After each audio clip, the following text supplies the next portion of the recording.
सरखार सालायनो रोङा बिसोरो सरखारखौ सालायनो रोङा बिसोरो न'खौ नायनो हाया बिसोरो फेरेंगानि मानसिफ्रा ओरैबायदि दुखुनांथाव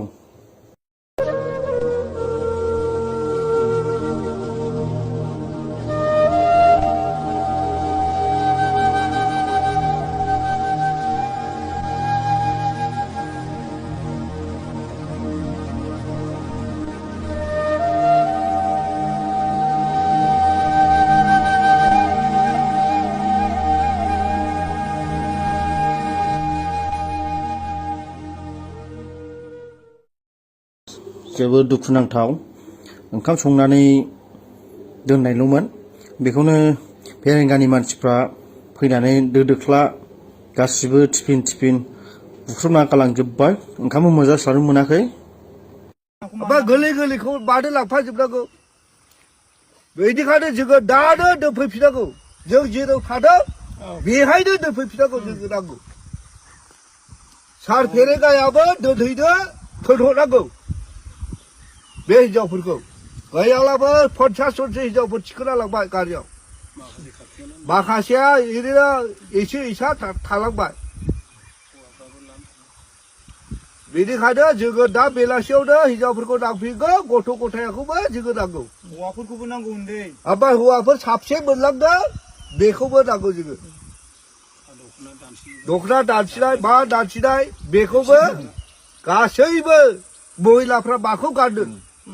गाबोननो गाननांगौ दाहायनो गाननांगौ अब्ला बे गांसे गावसोरजों थांफानायखौ गानबाय थानांगौ नामा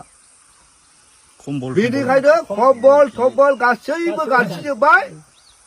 बेनिखायनो फेरेंगा सारा अननानै जेरैखियालाबो जोंनि हिनजावफोरखौ दोनफैफिननांगौ जों जेराव थादों हौवाफोरखौ हिनजावफोरखौबो बिदि खालामदों आरोखि दा नाय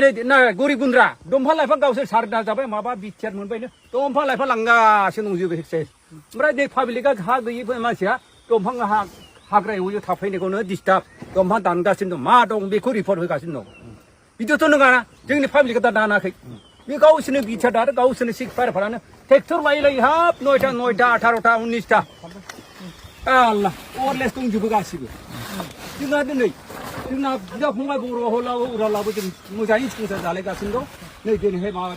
सिलिंखार मावनानै लांबाय बिफ्रा लांजोब्बाय आरो सावथारनांगौ खालामजोबा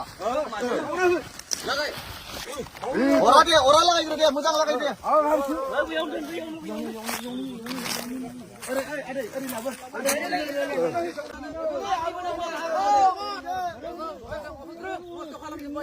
सावथारगोन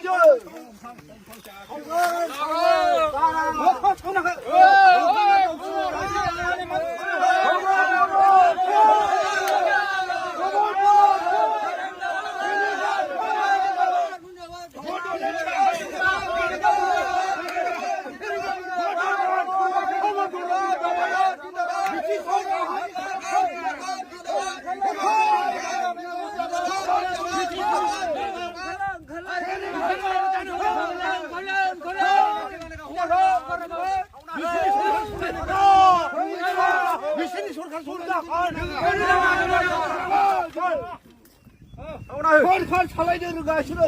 सरखारखौ सालायनो रोङा बिसोरो न'खौ नायनो हाया बिसोरो हाल्था खुर्साखौल' नायनो हायो बेसोरजों संसार जाहोदों मुखाखौ संनो साव हाजारसे सावथारनांगौ आथिं थाइजों